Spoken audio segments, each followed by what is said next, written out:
the most dominant personality in the Messianic camp in Israeli history. The founding father, you could say, of the Israeli Messianist camp is Meir Kahane, an American-born rabbi, came up here in New York, and it's not difficult to understand what his ideology is. You can just read his magnum opus, The Jewish Idea. It's a bit long, so you might want to just go for one of the other books he wrote, They Must Go. There's not really mincing his words here. He's just saying straight up, they must go, straight up ethnic cleansing. But beyond that, here's just a couple of choice quotes so you can get a sense of the ideology that that his followers imbibed from him. When I'm prime minister, no Arab will be hurt by Jewish terrorism because there won't be an Arab left in Israel. Here's another ditty. I want to remove the Arabs from Israel because I do not want to kill them every week. Or how about this one? They will come to me, bow to me, lick my feet, and I will be merciful and will allow them to leave. Whoever does not leave will be slaughtered. So this is Kahanism, okay? There's no bones about it. This is where we're at. Now, admittedly, when Kahane, and of course, he now has legions of followers. People took to his vision. Now, the thing about Kahane and Kahanism is it's most dangerous dafka when there's a chance for peace. Exactly when maybe Israel will steer off the path of permanent apartheid, that's when they're most dangerous. When there's a thought that maybe they won't continue, it's the right word, lurch to the right, that's when they pull out the big guns. And we see this consistently time and time again in the late 70s, 1980s, when Egypt and Israel buried the hatchet, made a peace deal between Anwar Sadat and Menachem Begin.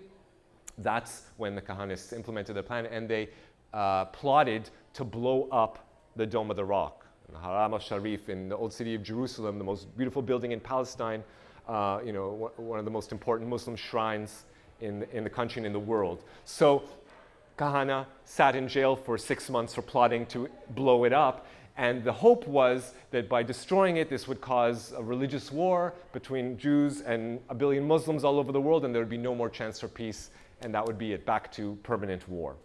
And this is like a pattern that they repeated again and again. Now, if you can imagine, after this, after he plotted and sat in jail for wanting to blow up the Dome of the Rock, he was then elected to the Knesset. Now, when he was elected to the Knesset, we found something interesting. At that point, Israeli society was still not comfortable with Kahane, in the main. And so when he would come up and speak in front of the assembly, members of the ruling party would walk out. Even the right-wing Likud party, its members would walk out of the Knesset plenum because they just couldn't countenance his open, unabashed racism. It was just too much for them. That's where Israeli society was in the 1980s. And eventually, he was turfed out of the Knesset. The Knesset passed a law that said a party that espouses racism as part of its ideology cannot stand for election. And so he was no longer able to run for the Knesset.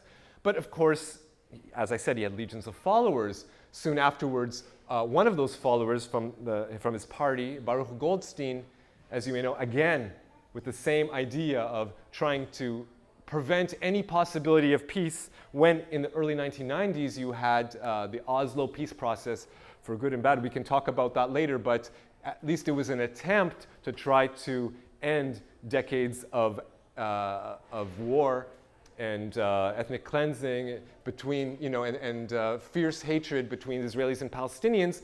So when this happened, when there was a possibility of peace, that's when Baruch Goldstein and the Kahanists stepped up, and Goldstein went into, again, one of the most important places for Jews and for Muslims, the holy shrine in Khalil, in Hebron, and at this, the Cave of the Patriarchs, he came in and he massacred the biggest mass murder in Israeli history. He murdered 29 Palestinians and injured over 100, wounded over 100. Now, Goldstein was just one Kahanist killer. There's been dozens of Kahanist killers, over 20 at least. He had the biggest death count, but many have that record. But what was most powerful about Goldstein's massacre, not only did he have the highest death toll, but he succeeded in killing Oslo, because 40 days after this horrific massacre, exactly 40 days, which is the Muslim mourning period, the Arba'in, exactly 40 days later, that's when Hamas began for the first time its suicide bombing campaign in 48 Israel, exactly 40 days later. And that, of course, for Israelis, that was the end of it. They wouldn't imagine the possibility of peace after these suicide bombs. So he succeeded.